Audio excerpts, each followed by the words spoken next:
You're listening to a Bored to Death Herocast, talking superhero anime and other hero fare in easily digestible chunks. Hello again, ladies and gentlemen, and other assorted gender assignations. Welcome to the Bored to Death Herocast for the conclusion of Titans Season 3. We'll stop being a pussy? No. Will we figure out what's going on? Probably not. No. Because they've got to keep this going for another season. I am Jay, being joined by Zeke. Chris. Road. And you know the special occasion when we have Chris here. Yeah, well, it helps that he's finally, he's got this evening off at least. Yeah. But that's mostly because I think your boss finally took some mercy on you. Well, I did work, possibly. I did work literally all day yesterday. Yeah. And I'm functioning right now mostly on caffeine and willpower because I was out late last night to see the Critical Role Campaign 3 Episode 1 in the movie theaters, which means I got home around 2:45 and got about 3 hours of sleep before I had to go into work. I just stayed up watching horror movies all night. Yeah, well... Yeah, that's your normal. Yeah, pretty much. Yeah. Pretty much my normal. Well, that's because you're taking notes. Yeah, I need to... That's all we're going to say for plausible deniability. But yes, Titans, when we last left off, Crane's plan is underway. He's flooded the city's water supply with his drug. People are going crazy. The police are overwhelmed, and they're in Crane's pocket, so they're not really doing a whole lot to keep things under control. Yeah, they are. They're checking head counts. Yes, but they're checking head counts for the people that are holding out and not willing to go through so they can, with going along with the new regime. They're still doing something, but I mean, it's on the wrong side. They're not doing their jobs. Nope. They're doing a job for the wrong people. Yeah, there you go. Yeah. They're correct. Pretty much. But then, Gotham. Yeah. If the cops aren't corrupt, then something is wrong. Something is up. Exactly. And Crane has also managed to get the Titans discredited by pinning a whole lot of this on Nightwing. So the rest of the Titans are guilty by association, which also got the people to start distrusting the police because the Titans had been working with the police. And because he got the cops in his pockets, that the Titans can no longer work with the cops, and Barbara Gordon's now been arrested. Donna Troy is back in town, and she's hooked up with Tim Drake, and they are planning to organize the holdouts to resist the upcoming police raids. Crane and Jason Todd, the little bitch, have taken over Wayne Manor. And Crane has basically gone crazy because he realized, I'm a pussy. I can't do anything unless I use proxies. And he's basically cut his own face up and has basically said the time for masks is over. Which sounds ominous. Which we all thought that he was going to put his scarecrow mask on. Mm-hmm. When he started cutting up his face. Actually, you, Chris, thought he was going to pull like a Scarecrow from the Arkham games and sew his own mask onto his face. That would have been so freaking awesome if he did. But the way he said like no more time for masks is over almost makes me wonder if he's going to become this universe's version of Black Mask, the False Face Society. Because during No Man's Land, that's what Black Mask and the False Face Society started doing. They started like cutting their own faces up. Yeah, it was some gruesome imagery. There's a possibility. Mm-hmm. There's a heavy possibility. And Dick Grayson is dying in a pool of his own blood after a bystander who thought he that Nightwing was bad and Red Hood was good, shot Dick in the neck. And then the mob started. The pussy runs away. Yep. Good job. Like a little bitch. Still can't get over the fact of how excited I was. You were so excited for Red Red Hood. Hood. Yeah. This is going to be awesome. Wait, they lower him down a little bit. That's fine. We're fine with this. He don't need to have those cool lines. What the fuck? Yeah, once the drugs showed up, and suddenly you realize the only reason he was being badass is because he's on the drug. And now he's not taking the drug anymore, so now he's a little bitch. So it's not like we're going to get that scene from Under the Red Hood. Which one? The one that you told me was your favorite scene, because it was your favorite line in the whole thing. You mean the heads on the table? Yeah. Well, no. I'm talking about like when he and Batman finally start fighting in that bathroom. Oh, yes. Batman just beats the shit out of him with everything. Throws him through a wall. And we could still see that because Donna Troy saved Bruce Wayne from the burning castle in Westeros. There's no way not my Batman's going to do this. You don't know that. But is he your Bruce Wayne? No. Because remember, Batman and Bruce Wayne are two. And here's the thing. Earlier today, I was wondering, it almost occurred to me that there was a bit of a plot hole because Donna Troy, when she returned to the mortal world, she went to Westeros. I mean, somewhere in Western Europe to save Bruce. And then, within a day, she's walking up to the outskirts of Gotham. Well, I mean, supposedly Wonder Woman has the same speed as Flash. Does she have that same speed in this universe? She does have the same powers as the Greek gods. Right. Which Yeah, one of them that costs too much Hermes. for CGI. Yeah. Well, that's possible.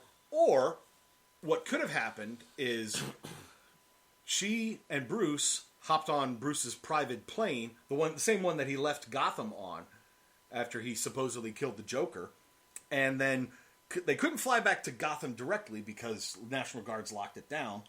So they land somewhere, and she's just sort of like, "I'm going this way," and he's like, "I have to go to one of my bat bunkers." I got some stuff I got to take care of. Yeah. They're not going to do the cool animated series thing. What? Where the fucking Batwing was in the plane! Oh. Well, don't forget the one episode where he pulled a drawer out of his utility belt. But he pulled a drawer out of Yeah, because you and I were watching that episode. There's the one with Catwoman where Isis or her cat was catnapped. And there's a scene where Batman I remember this one. pulls a drawer out of the front of his utility belt, and you went, "Oh, bullshit!" That is a serious oversight. I am not going to defend. Granted, it was the '90s.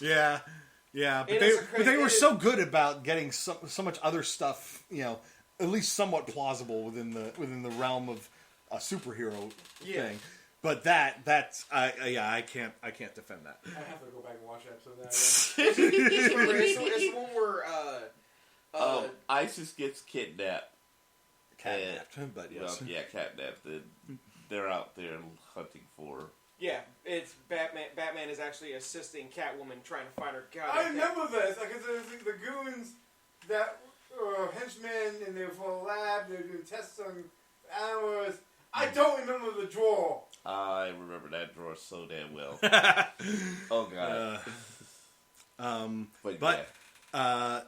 Although Dick is dying in a pool of his own blood, it's okay because Beast Boy and Raven have found the Lazarus Pit in Gotham. Which was going batshit crazy. Because she was going batshit crazy because she was sensing Dick dying.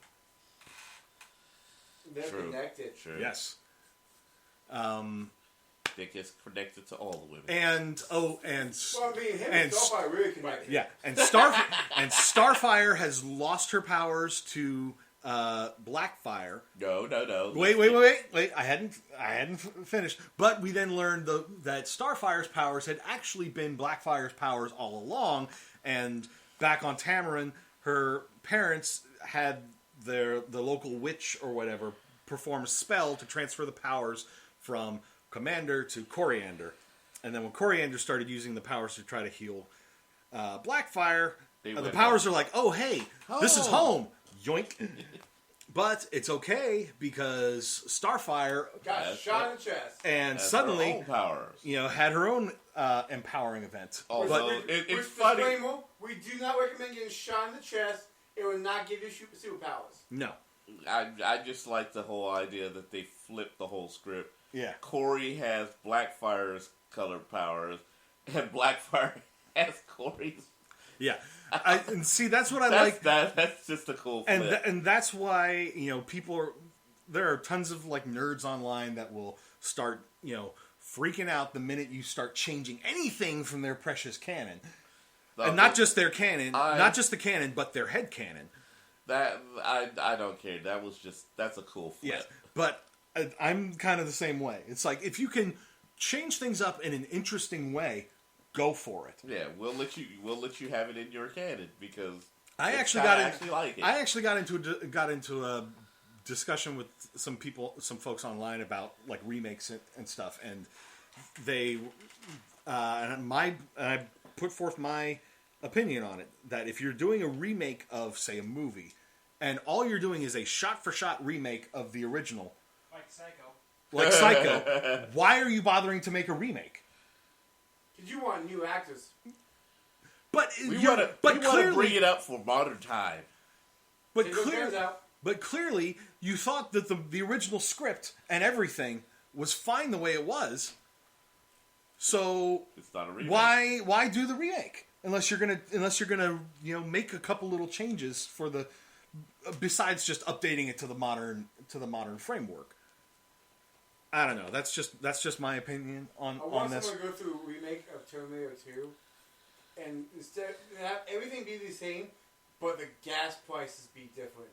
Because that always makes me depressed when you watch old movies and you see gas prices. Yes, when I watch Die Hard every year and I see the prices on the gas station sign when Al Powell is buying his Twinkies, and it's like under $1, and I'm like, wow! Don't even start me on this shit. Yeah.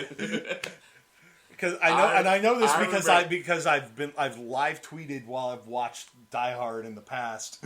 And look, people, when I was stuck at work on a Christmas Day, I can slap you with some serious knowledge. I remember when my mom and I had to sit in the car. You got the Road Scholar going. In a line, waiting to get the 75-cent gas. That's right. Yeah, 75 cents. And we are currently at like $3.25 a gallon, and it's only going up. Mm-hmm. My favorite spot's only $3.17. Where's your favorite right spot? now? Next to Walmart and Felix. By the the one at the BJ's gas station. No, Exxon. That one. Okay, yes. They're projecting that even the cheapest places will be at least $5 to $6 by December. Yay, fun. Yay for doubling my drive for work now? Anyway, but I think we sort of covered everything we need to cover with this. We're going to get the conclusion of a lot of the storyline stuff. I want to see the pimp hand of slap on some of people's faces. Starting with Jason Todd. Yes, he definitely. I want to see someone make that meme happen now. The Batman slapping. There's a video of a guy constantly slapping people. Oh, that one, yes. It just had to be like... I know the one you're talking about. It had to be like Nightwing, and then every character just walks bam, bam. No, it should be Batman. Just like he gets back and he's just done. Just smack. You're running around here doing everything by yourself. You have a team. Yeah, exactly. You're just a bitch. You. Damn it. I don't know you. Run faster, damn it. Yeah. You saved me, and I didn't want to be saved, and I'm pissed off about it. Smack. So it's the dude from Incredibles? Yeah, Oliver Sandsweet. Yeah. You didn't save my life, you ruined my death. That's what you did. Oh, wow. But, yeah. So, Titans Season 3 finale. This has been several weeks in the building kind of thing. How's it feel coming over here every other week now to binge things? I mean, it's not like I'm actually doing anything on weekends, people. Well, we still got, Season 3 of Doom Patrol now? But well, I haven't caught up on any of that. Oh, that's a thing we can do. God. He's kind of stopped catching on Titans at this point in time. We don't want to go into it's Doom just Patrol. we've been busy with various stuff. That's too much comedy for me. All I gotta say is, I flexed the wrong muscle. One thing that we will be probably jumping into next month is Cowboy Bebop on Netflix. Hell yes. Yep. We'll probably be doing that in like 2-episode bursts again. Even though everything is going to be available at once, we're just going to... We only have so much time. Yeah. And this way we can dole it out a little bit, and it's going to be... but really deep dive into it. I'm wondering... Well, let's not talk about Cowboy Bebop. We can save that for when we're covering that in a few weeks. But the name of the binge, what's it going to be that time, though? It's just going to be Bingecast. Oh. Space Cowboy Cast. No. I'm not going to keep just renaming. It's just going to be the Bingecast. You're the fun. Yeah. You're the fun. I am the binge czar. It's my decision. See you later, Space Cowboy. See you later, Space Cowboy.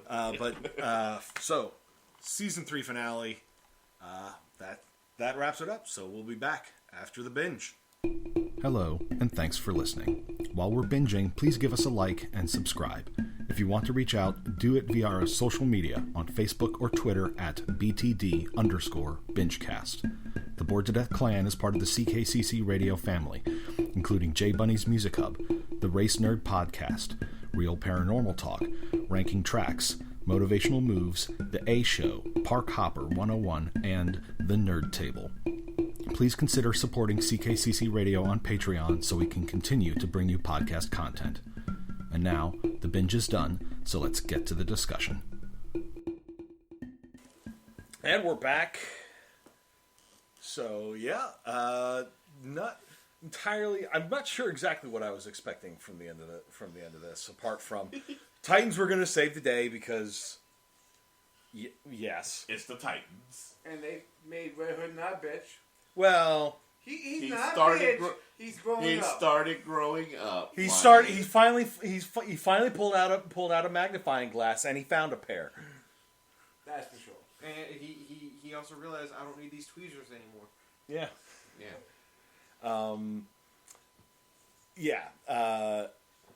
As predicted, they used the Lazarus Pit to bring Dick Grayson back to life. Although in the process, he had to sort of confront all of his worst fears and nightmares and everything that, he was...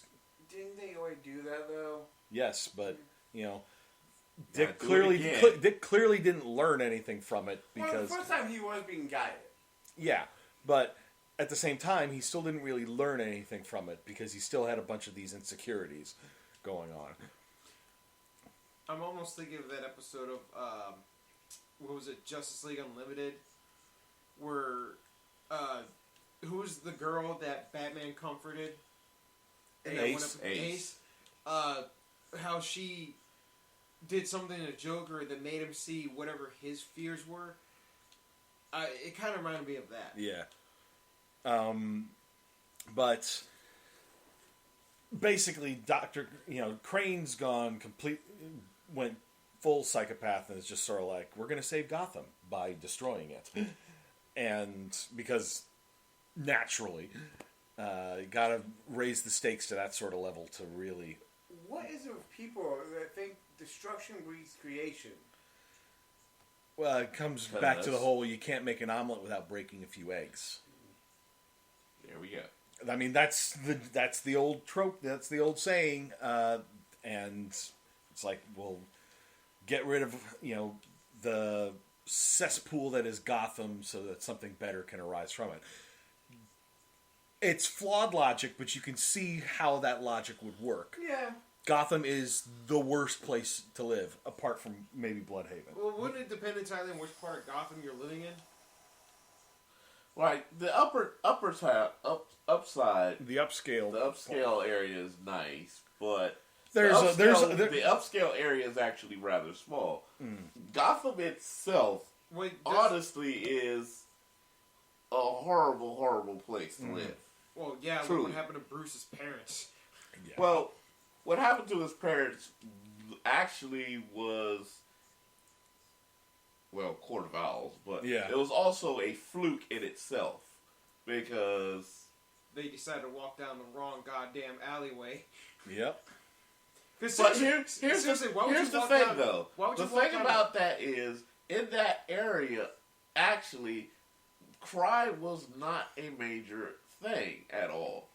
It was just that they ran into a actually kind of desperate Joe Chill who was desperate to get another fix.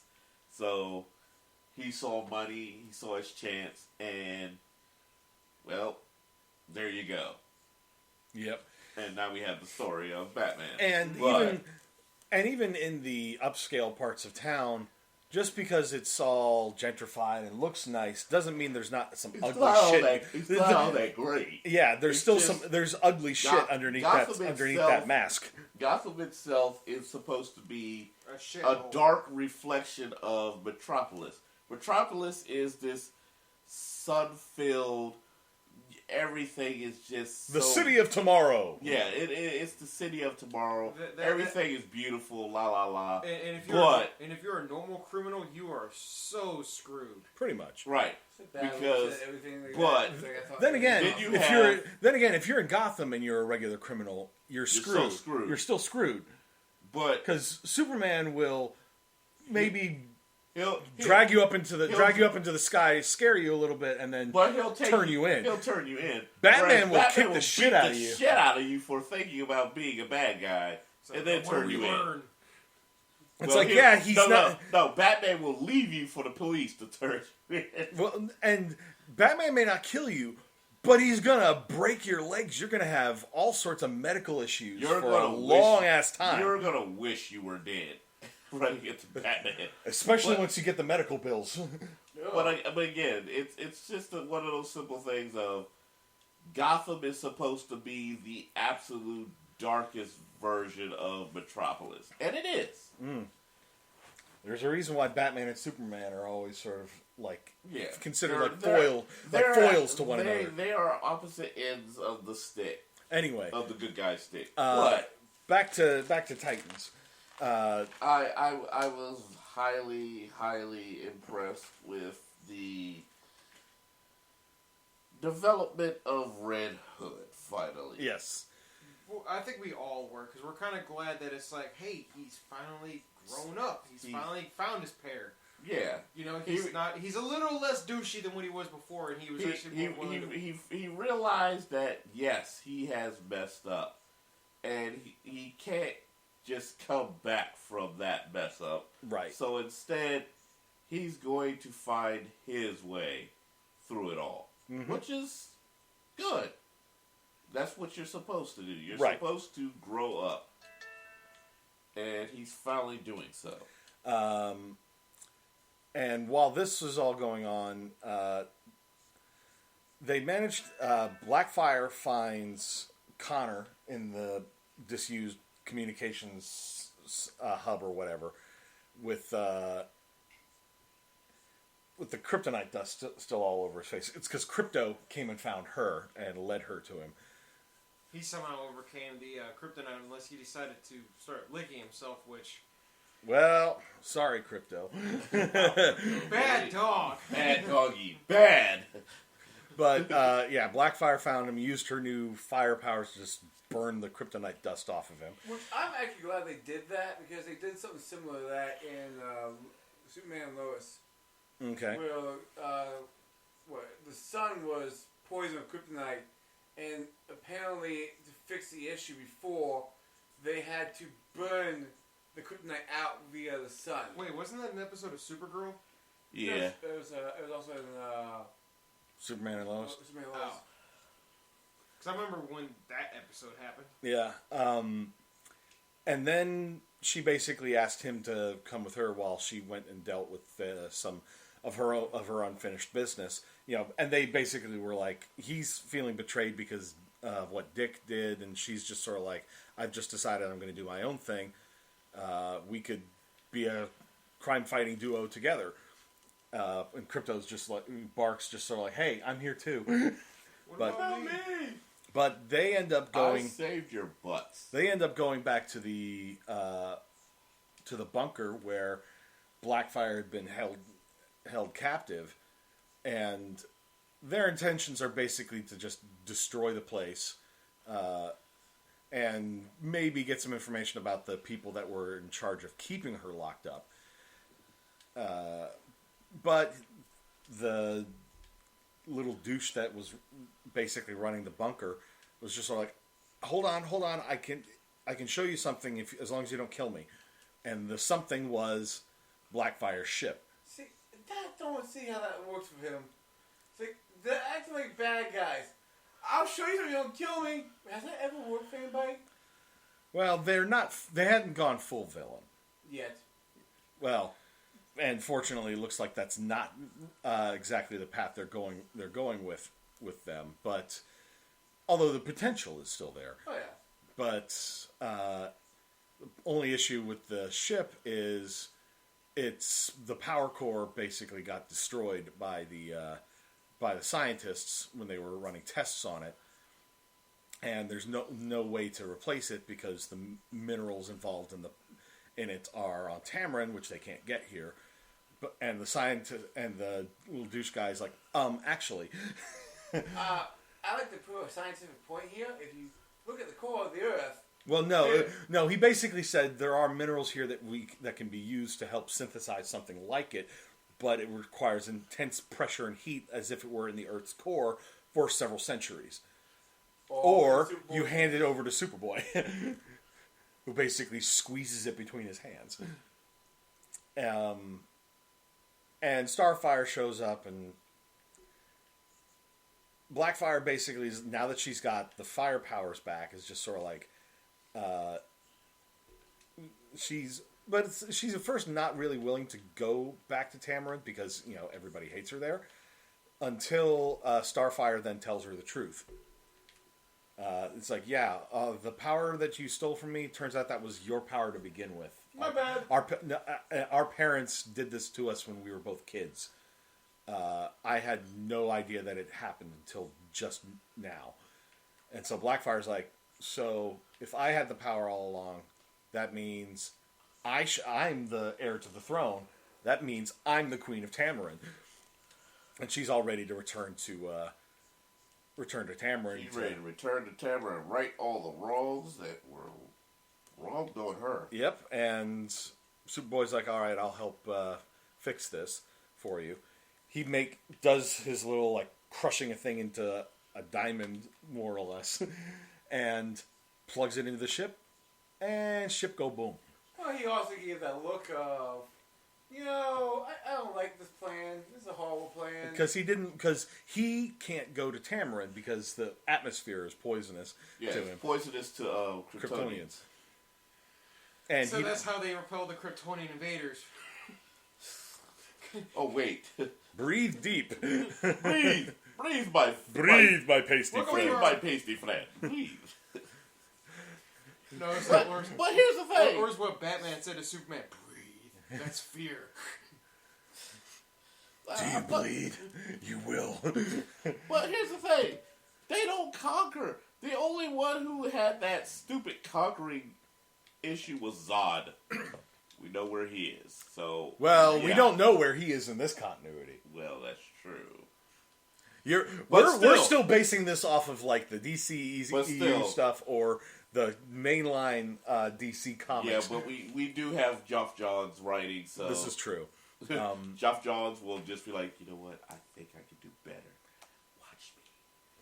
I mean, I gotta give him credit. He's a damn good writer, but apparently after he did Emerald Knights, godhood hit him, and he said, "What I touch shall be pure gold." And then there was New 52. Wait, is he doing any of the writing for Titans? Yeah. Okay. There's nothing on television that isn't Geoff Johns' hands in it, except for, I don't know now. At this point, I want to see Geoff Johns do one thing for Marvel, and Kevin Feige do something for DC. Yes. I just want to see him flip the script. Do it. Here's the thing. Kevin Feige gets up there and does something for DC, and they're like, it's the greatest thing we've ever seen in our lives. It's like... And then we get Geoff Johns like, why is it so fucking bleak? God, why is it so bleak? Oh wait, this is Moon Knight, that's why. Random bullshit, go! Which I know we are getting, I think, next year. But,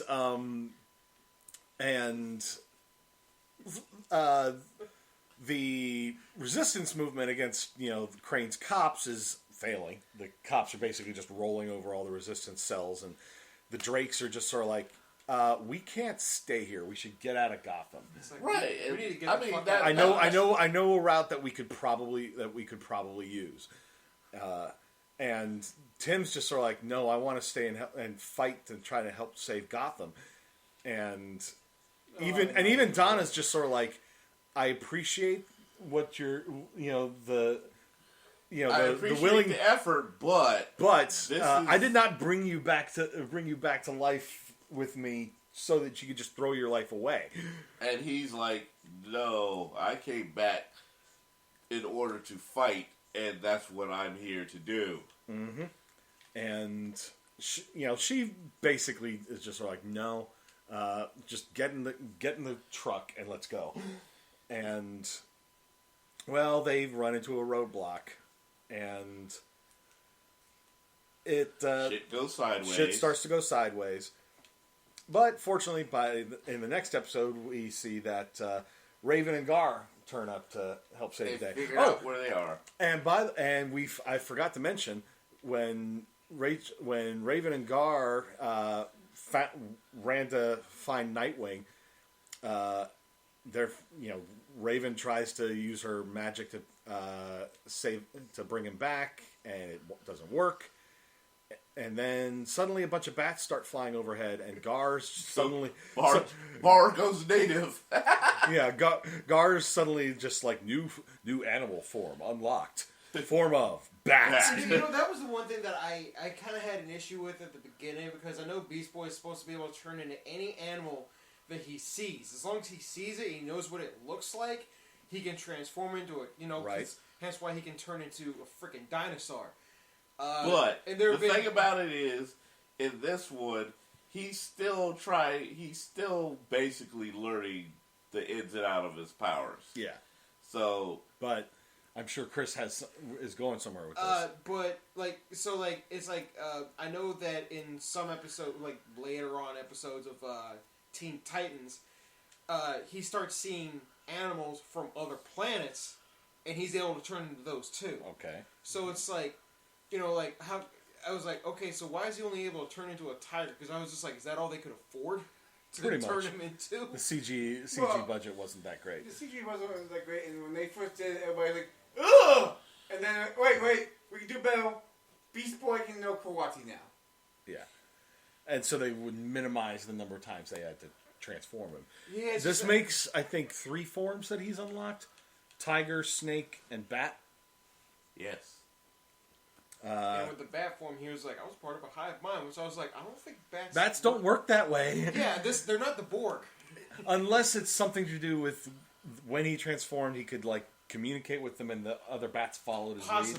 That's what I'm assuming is what they were going for, but they were just like, that's too... Then maybe some executive is just like, it's too wordy. We'll just say hive mind. And then somebody was probably like, that's not how bats work. It's like, hive mind. Like, this is comic books. Yeah, exactly. Why are we trying to overthink it too much? Answer, because that's the way my brain fucking works. Because we were trying to figure out the plot hole, so Raven takes that plot hole into another dimension. Or if Superboy Prime shows up, just retcon punches the plot holes out of existence. But they end up taking him to the Lazarus Pit, and then by a bat. Yeah.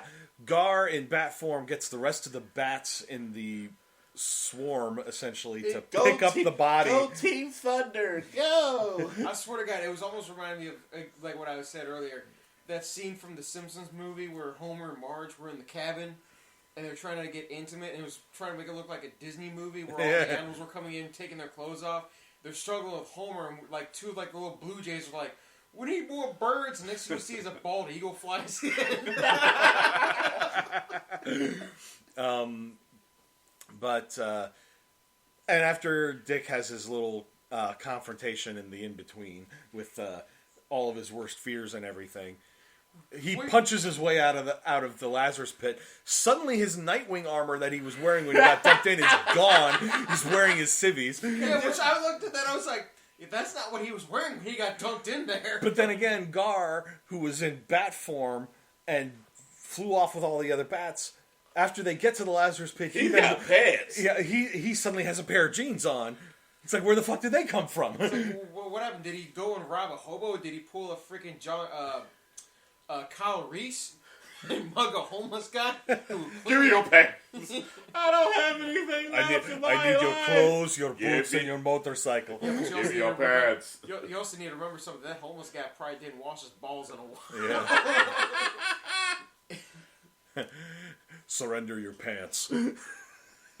But, yeah, and then Dick basically starts gathering everybody back together. And Barbara, meanwhile, manages to bust out of the jail cell where she was being held by essentially playing dead in her wheelchair when the poor dumb schmuck who was bringing her food in goes to investigate. Dead. Well, no, she was slumped over in her... She had to listen to Crane dribble on. She wasn't playing dead. She was hoping for death. Well, anyway, the poor dumb schmuck that was bringing her dinner is just sort of like, oh shit, Crane wanted her alive. I better check to see if she's, how dead she is. And as soon as he gets close enough, she takes one of the little batons that she had hidden in her wheelchair and just clocks him over the head with it. And she then ensconces herself in the Oracle room, talking at the computer that she had specifically shut down, like, to the point of not working in an earlier episode because Crane had compromised it. Dick said we should. And she's like, Oracle, are you there? Oracle, if you're there, tell me how to bring you back. And the damn robot's going, will you make up your mind, bitch? Yeah, basically. Brother Eye's like, I don't know what you want from me. Look, bitch, if I come back, I'm taking over. Yeah. And then in the next episode, we see Marguerite V, who's been Barbara Gordon's second in command. Yeah, her right hand woman. The one thing that none of us saw coming. Nope. But she's being walked into the elevator with by a bunch of the crooked cops because they need her to enter the code for the elevator to get them down into the Oracle room, and she's just warning them, just sort of like, you don't want to do this. It's one of my favorite lines. When the elevator door shuts, it's nothing personal. I was hoping you wouldn't say that. And they travel down in the elevator, and Barbara Gordon has her gun pointed at the door. She hears the ding, and the door's open. All the cops are on the floor, and V is just sort of like, "Hi." And that's when she reveals that she's a member of Argus. And Barbara then Roy sent her there on purpose. And Rose smiled like there was no more. Because Barbara Gordon, as soon as she hears Argus, she's like, as in Roy Harper Argus? And so Roy sent me. I'm just like, yay! I feel bad. Because that means... Why do you feel bad? Because you saw what they did to my boy Red Hood. I'm going to laugh if they bring his boy in and turn him into bitch mode too. I somehow There's doubt no that. way on earth they can bitch mode Arsenal. That kid You is say just that. so fucked up. You say that. All he wants to do is kill and kill and kill. You say that, but look what they did to Red Hood. Yeah, I mean, that's true. I mean, but... what was it, New 52, where you see, like, in the Red Hood and the Outlaws comic, where it shows, like, a little bit of, like, a flashback sorts for Arsenal, where he's fighting Killer Croc. Killer Croc is beating the shit out of him, and then Killer Croc stops because he realizes that Arsenal wants him to kill him. And he's like, you know what, I don't know what the hell's going on with you right now, but I'm not going to be a part of it. And he just leaves his ass. Fuck this shit, I'm out. Because you know what's bad when Killer Croc just says, Wait. bro, you got problems. Wait, no. I'm not going to be a part of them, so I'm just going to back out right now. I didn't sign up for this. Not my way. I'm sorry. But I mean, again, we are talking about... anyway, but Roy. V then basically revealed that she had swapped out some of the cops with decent ones. Probably brought in some people from Argus. Cops. Yeah, they were probably Argus agents. They were from Argus. Yeah.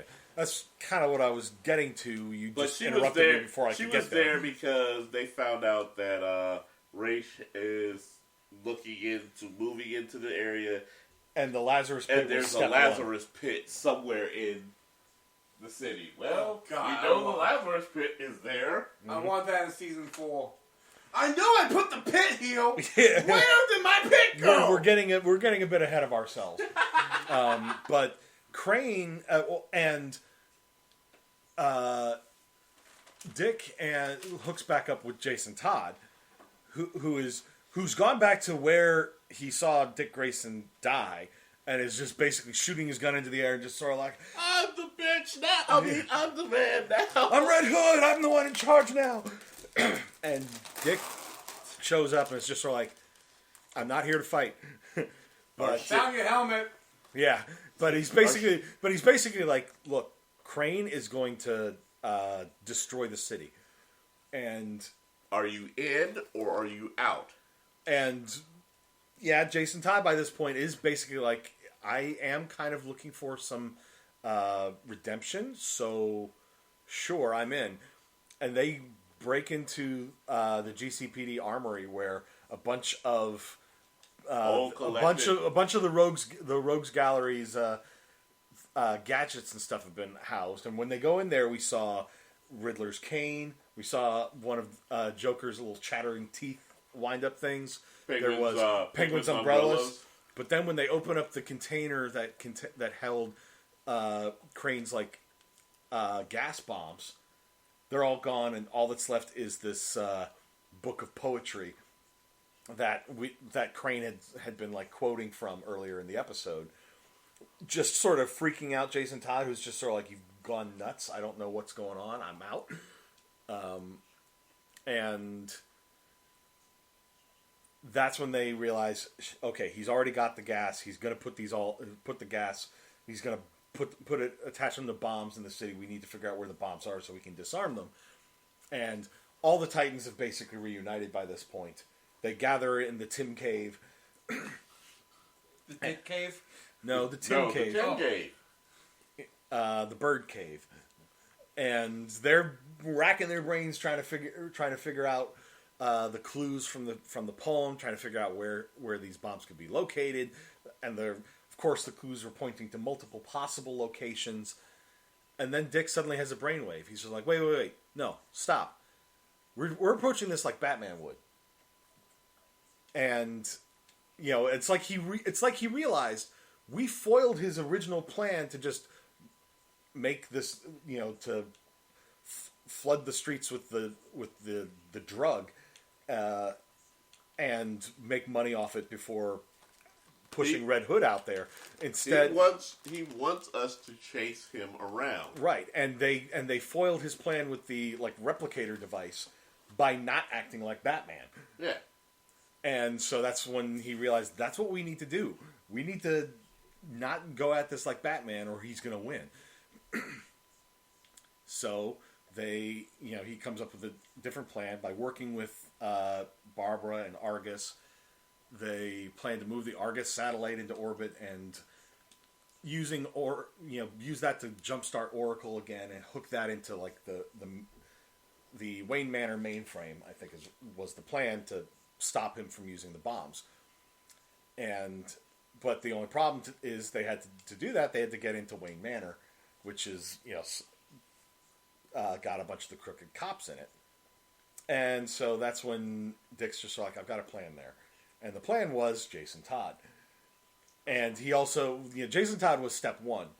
I'm really surprised I didn't backfire and shoot him in the face. What, Jason Todd? No.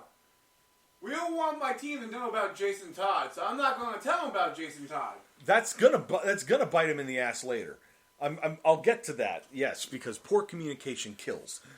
But the other step of the plan was having Beast Boy in Bat mode fly into Wayne Manor to hack into the mainframe. Sadly, Beast Boy is not very good with this. With the bat formula, right into the window, like bird on a windshield, smack. So in other words, he should be flying as a cicada instead, because cicadas can't land for shit. They can fly. When it comes to them trying to take those landings, they crash more than they land. Yeah. That's why there's all those dead cicadas all over the place when mating season rolls around. It's not so much that they mated and then died. It's that they crashed into things and died. Yeah, I should know. I watched all of them at work. Yeah. And Jason Todd, once the alarm goes off because Gar opened the window, Red Hood's just sort of like, and that's my cue. Whack, whack, whack, whack, whack, whack, whack. Just goes ham on the crooked cops. And then he basically backs up Gar. It's just sort of like, Robin sent me. I'm on your side. I'll cover the hallway. You get to work on the router. And he then spins around and shoots a cop that had burst into the hallway. He's just like, see? And Gar, who always had kind of seen the guy behind the hood, is just sort of like, all right, I don't have time to worry about this right now. Hacking time. But it takes long enough that Dick's just sort of like, I'm going in. And he hands the walkie-talkie to Tim Drake, and it's just sort of like... Tell him to cut the red wire. It's also the fact you hear gunfire as well. That's true. Everyone's like, wait a minute, you don't cut the red... Dick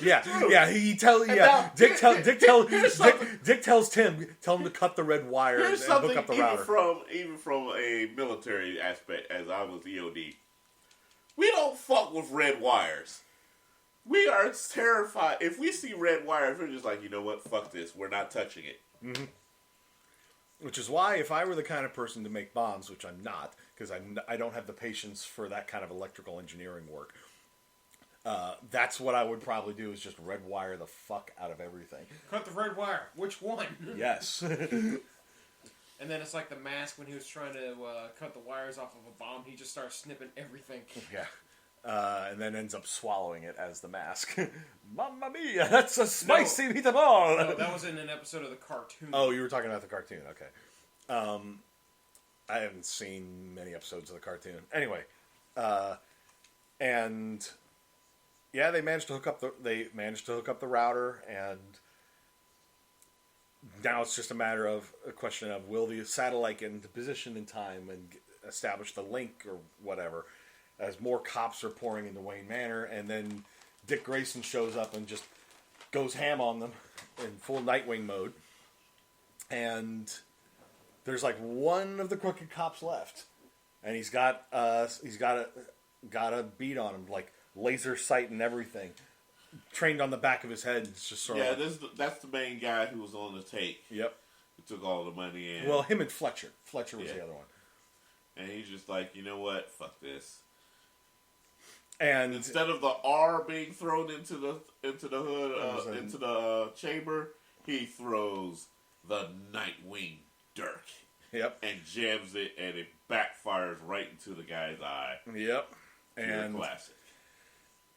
So then it's just they had all three of the team in Wayne Manor just sort of assemble there in the hall. You had Nightwing and you had Red Hood and Beast Boy, and Nightwing just looks right at the security camera, smiles, gives a little salute, and Crane, who's watching on the monitor, just recoils back, just all right, no more countdowns, and starts basically speeding up the countdown to 10 seconds. But turns out Barbara managed to get in there, and she pulled a speed on him. She replaced the feed on his monitor with like a false readout while they shut down the bombs, as he's pressing the buttons over and over again. It's where's the kaboom? Where is the earth-shattering kaboom? And about the kaboom, we need to backtrack a little bit, because he set off one of the bombs, and it wasn't fear toxin. This was just straight up neurotoxin. It killed somewhere between 500 and a few thousand people. Yeah, and that's kind of messed up. The bomb was pretty cool, it exploded the building, and the green cloud came out of nowhere. Yep, that was the... Which was very strange, and we noticed this, I wasn't sure if it was during this episode or the next episode, where Crane wasn't actually acting like Crane. Well, it was I'm sort of jumping back and forth across both episodes, but yeah, he was coming across more like a combination of Joker and Riddler, more than Scarecrow. With his quoting quoting the lines from the poem, felt way more like Riddler than Scarecrow. Scarecrow's erudite and likes to, and would quote poetry, but he wouldn't be doing it in a. I'm leaving cutesy little cute clues was for you. all about making sure you knew it's about to get scary as shit for you. This was more. This one was more Riddler-like than anything else. Well, and his whole just sort of wanting to watch the city burn because, well, evil was done to me, so I'm going to do evil to. It's like that scene off of The Dark Knight with the two boats. Mm-hmm. Technically, that's something that Riddler would have done, not the Joker. Yeah, Joker would have just been like, "Bye, boom." But that was sort of part of his plan to sort of prove that everybody's corruptible. Everybody's corruptible. Everybody's basically like me. When the chips are down, they will basically do what they have to survive. Yes, but let's not forget who threw their detonator out. Yes. Yeah, that scene is just great because the huge prisoner is just sort of like, give it to me, and I'll do what you should have done 10 minutes ago. Which was literally, that was that dude shaming the cops. It's like, you should have thrown the detonator away. Thrown it out the window, and then they just went back together and like, yeah, let's wait for our doom. And meanwhile, the normal people on the other ones, they were about ready to do it, and the only guy that had the courage to actually pick up the detonator realized, I don't have the courage to actually pull the trigger, and just puts it back. They may not have thrown the detonator away, but they still basically looked at themselves and realized, I don't have it in me to kill thousands of people. Nope. But with the bomb, once they see what the bombs are actually going to do, they realize, okay, we need to. They came up with a plan. It's just sort of like, we're gonna use the Lazarus Pit to counteract the bomb. Literally, they sent Blackfire, Starfire, and Raven down to the Lazarus Pit, and Raven basically used her dark magic to suck all the negative energy and emotions and nightmares and fears that was in the pit and just sort of absorbed it all. And Starfire and Blackfire used their powers to basically levitate all of the Lazarus Pit juices out of there. And they took it out to the plaza where the bomb had gone off, launched that ball of fire and gas or fire and stuff into the atmosphere, where Superboy uses his like super breath to cool the air and create instant thunderstorm. But it's a real nasty lightning storm. And they're like, this is going to burn down the city before we have a chance to save it. And that's when Donna shows up with her little lasso and it's just sort of like, relax, I got this. Just literally throws a lasso straight up into the air and lets the lightning hit it. She's just sort of like, yeah, I can tank this. It's like, I used to do this all the time when I was a kid. Uncle Zeus used to do this all the time. It kind of tickles. Whoa. And so then you have this big purple rain cloud over the city, which starts raining down. Hence the title of the season finale, Purple Rain. But of course, they couldn't actually get the rights to that song. Don't worry, I played it during the scene. You just couldn't hear me. And so yeah, but they everybody, the citizens are brought back to life by the Lazarus Pit rainfall, and which we all asked the question as soon as we saw it. What about the people under the roads in the subways who died? Yeah, we don't know if anybody died down in the subway, because here's the thing: if they don't show people dead in the subway, then none of the people in the subway died. Valid point. That's just sort of the basic rule of TV and movie presentation. If you don't see it or they don't mention it, then it didn't happen. True. And so then Red Hood sort of pieces out before they head down into the Batcave. Gar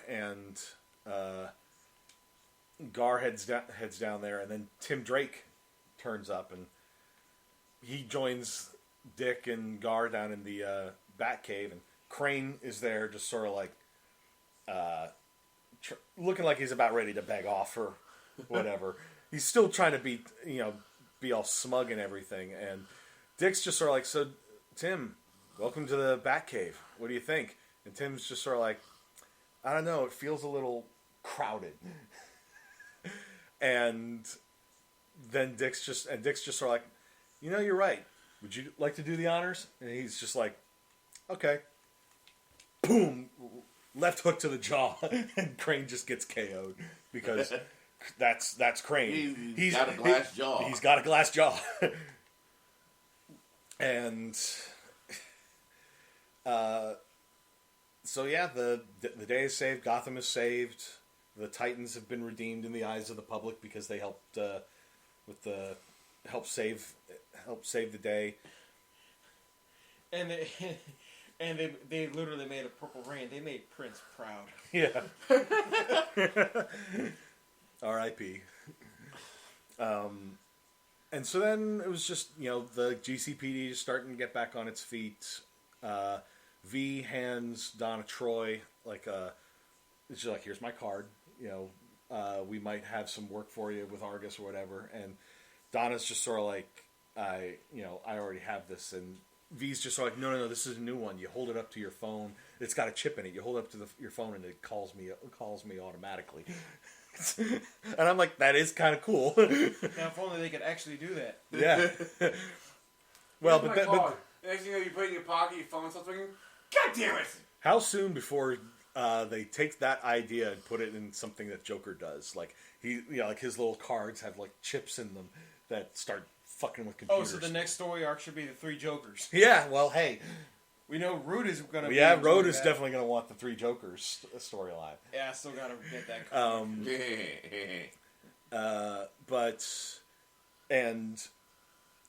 card. Dick sort of, makes nice with Barbara Gordon. All things are forgiven there. He offers, he offers to basically bring her along with them when they return to San Francisco. She's like, you could always stay here to help us rebuild. And they're both just sort of like, the door is still open for a potential relationship, but they're basically going their separate ways. For right now. Yeah, for right now. And then we see all the Titans have gathered together at Bruce's little private hangar next to his private jet. And then Dick and Donna turn up in an RV. It's like, hold on a sec. So we could get there faster in a plane. In a luxury plane. But no, let's take a 44-hour drive across country. Team building, people. Right. Team building. It's going to end up being like the road trip scenes from Suicide Squad, Hell to Pay.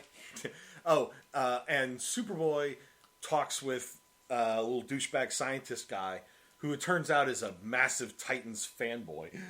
He shows up at the plaza after everyone's been saved and it's just like, he starts geeking out over them. He's like, can I get a selfie? But Superboy had talked to him and it's just and basically had a way to help out Blackfire.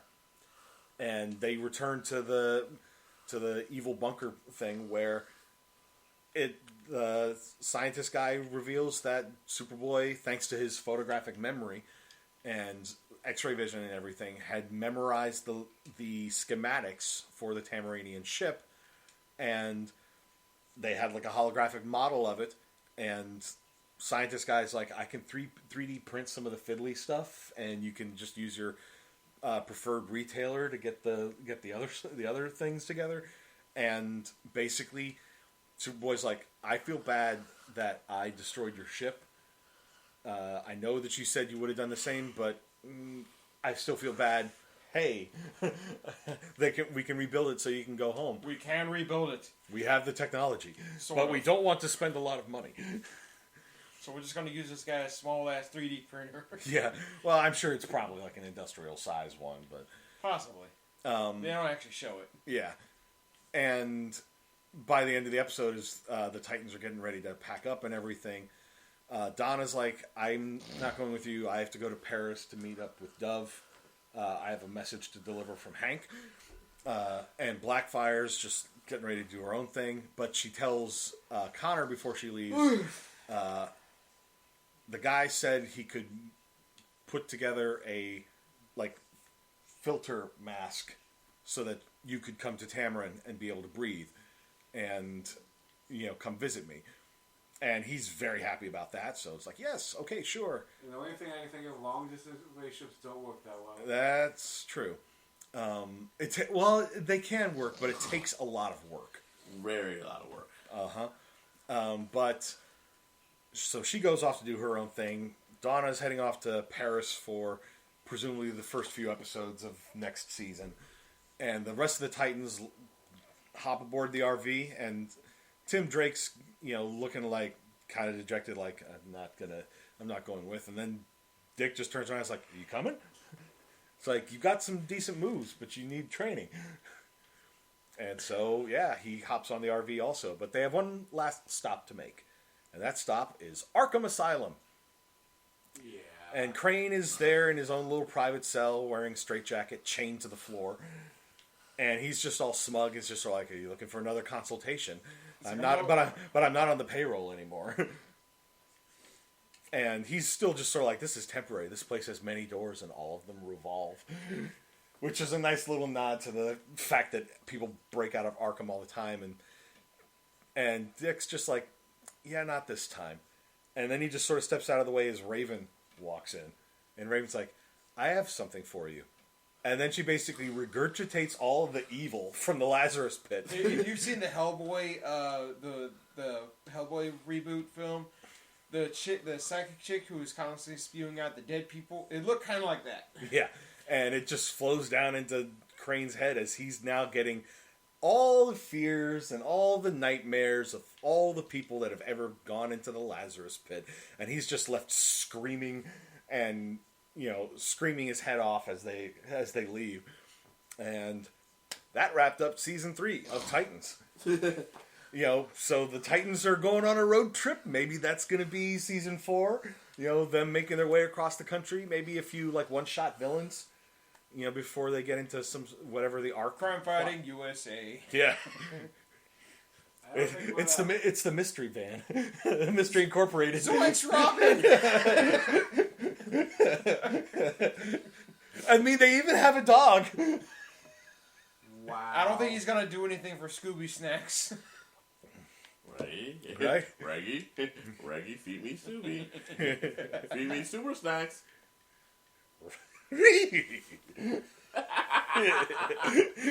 Oh God, it's the crossover we didn't need. Hey, they've already done a crossover with fucking Supernatural. Come on. Not really. Crossover we didn't need, but one we really want.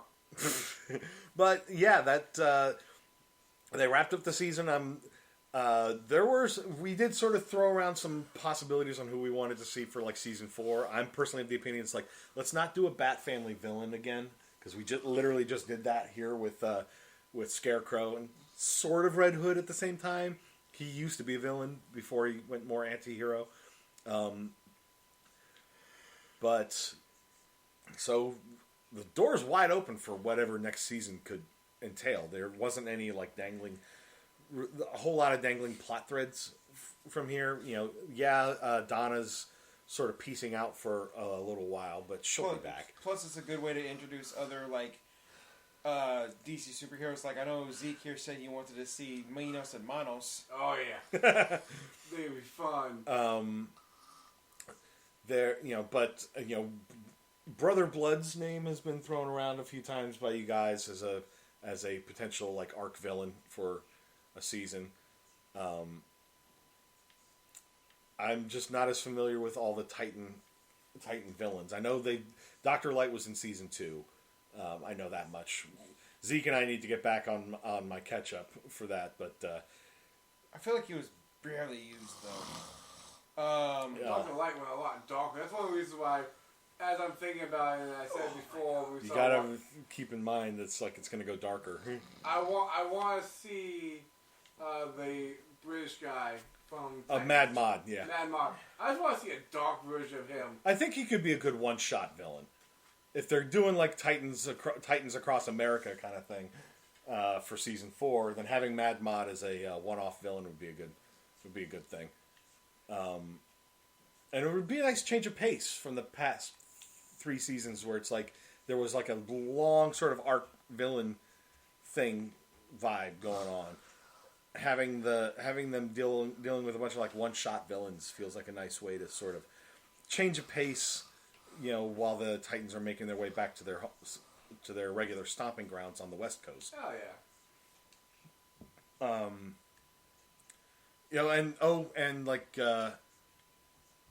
Forgot to mention, like, Bruce Wayne finally returned to Gotham after everything had been resolved. It's just like, nice of you to join us, Bruce. Lazy ass. Mm-hmm. And he returns to Wayne Manor, where, he basically admits to Dick that I'm proud of you. You managed to do what I couldn't, and save Gotham. You stopped Gotham from being destroyed. I don't know if that counts as really saving Gotham, because it's still a wretched hive of scum and villainy. This is true. But he basically just sort of like I'm proud of you. And Road is, as you can hear, sort of fading in and out here. So we should probably go ahead and try to wrap this up, and so that he can go ahead and get some sleep. It was a good season finale. It was a good season finale. Jason Todd is basically leaving Gotham. He's not returning to the Titans. And this is the thing that we sort of touched on, and I was like, we'll get to that later. Only 2 people in the Titans know that Jason's back. Well, 3 people, technically, now. Dick? She asked a question. Barbara Gordon asked a question. Yeah, Barbara knows, but she's not part of the Titans. She said, "How did the Titans respond to Jason?" And he basically said that he hasn't told all of them yet. He said that we're finding out. Yes, because he hasn't told them yet. Yeah, Gar knows. Gar knows. And Tim knows. That's it. But here's the thing. Yeah, and not all the rest of the Titans are so willing to forgive him for the things that he did. Remember, he did blow up. If Dove ever comes back, she is gonna want to kick his ass. Oh yeah. And not just kick his ass, kill his ass. Because you killed her husband. I could have sworn they were separated at the time, though. You get what I mean. Same basic idea. But they never truly separate, but that's going to be something that's probably going to come back and bite Dick in the ass, because poor communication kills. Yes, it does. And hopefully, going forward, Dick will remember, I am part of a team. I don't need to keep running around doing things by myself. Yeah, that was the whole thing. Every time he went off to do something by himself, it went so badly for him. I mean, you would have thought you learned after the first one. Mm-hmm. Maybe the second one. But no, you kept it going. God, did he keep it going. Yep. But it was a good season. I was very, very well impressed. I liked some of the twists they did on there. Yep. Especially the Corey and Blackfire. Man, that was just them flipping the script on that. Yeah. Yeah. That was a nice like I said earlier, I like it when they do that sort of thing for adaptations. They don't just give you the same stuff you've been seeing when they throw curveballs at you. I mean, you know the story. You know how it goes. Oh wait, they flipped it. Yep. Hey, that's not too bad a flip. To use a Marvel example, Taskmaster in Black Widow. Jesus. We all thought we knew what was going to happen there, and then surprise, Mandarin was Iron Man 3. Yes, another good example. Another good example. Yes, it was directed by the guy from Predator who kept cracking all the jokes. Shane Black. Anyway, but yeah, it was a good season. Don't know yet when season 4 is going to come around. When it's coming out, but we have plenty of other stuff that we will still be binging for the Bingecast. Herocast will continue next week as at the very least, Sam and I are going to see the My Hero Academia movie. We'll be doing a Bingecast for that when we get back from the theater. Are you going to see that also, Zeke, or no? That's when the party starts gathering. I have to get people. Oh, that's right. You've got a. Trust me, I'm cursing the whole way. Cause I'm just like, oh, cool movie I want to see. We can't. Damn it, I'm married. Damn it. Well, to quote The Mask, well, you should find this hilarious because after all, you married her. Ah. Dun dun dun. But yeah, but Herocast will continue with that. He and I also need to finish up One Punch Man, and then Herocast will resume when there's more DC stuff to cover. Marvel Cast will be covering Hawkeye, Eternals, also probably. I really hope that it gives you that Die Hard feel.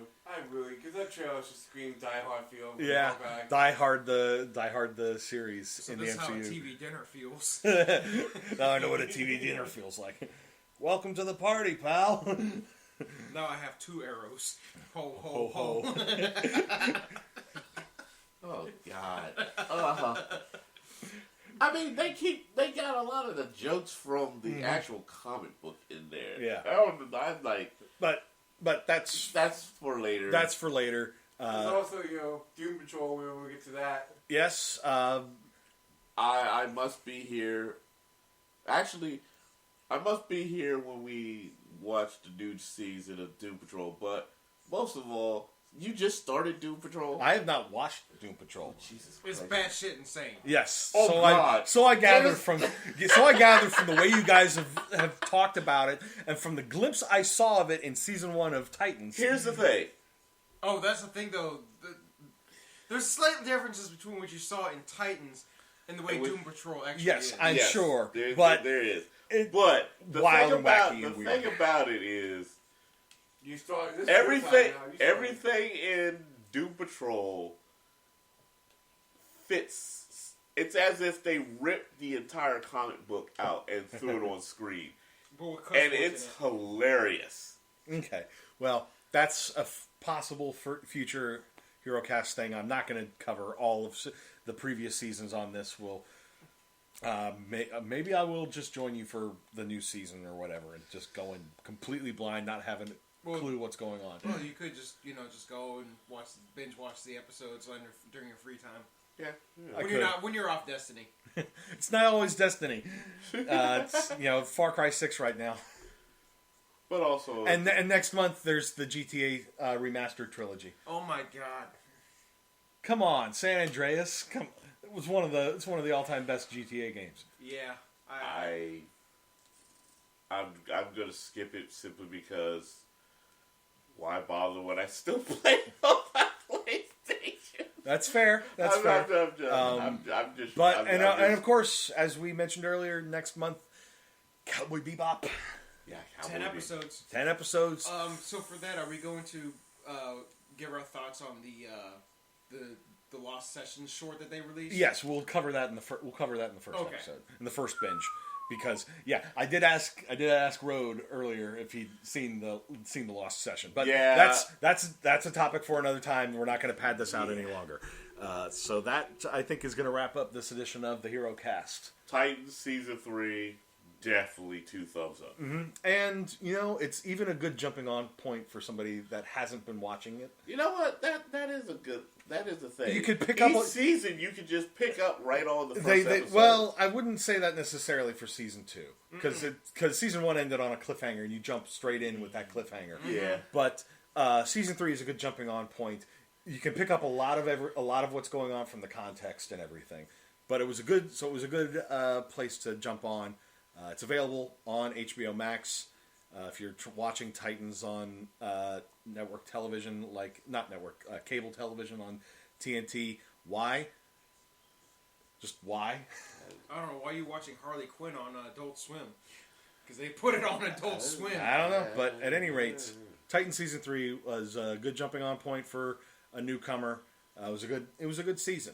Finally had my man Tim Drake. Yep. And presumably more characters are going to start popping up whenever season 4 I'm ready for Wonder Girl. Well, we've had Wonder Girl. No. That's Donna Troy. Okay. I mean, we're talking about Wonder Girl. Wasn't she called Wonder Girl before? We're literally... in season 2 when she turned it up? was very, very or brief. Season 1? It was very brief that she went by Wonder Girl. At any rate. She didn't want to be... She didn't want to be... Stop putting coils in him, too? Yes. Okay, we're gonna cut it off here. I'm pulling the plug because me and Chris actually want to see Halloween Kills. Right, they're gonna watch that. Oh God, we should do our own recording for that afterwards. All right, I'll leave the stuff out for you then. But that's gonna wrap up this edition of the Herocast. So for Zeke, Chris, and Rode, I am Jay, and we will see you next time. Thanks for listening to the Bored to Death Bingecast. Be sure to check out our library of past podcasts via CKCC Radio or via our YouTube channel, and give us a like and subscribe. We'll see you after our next binge.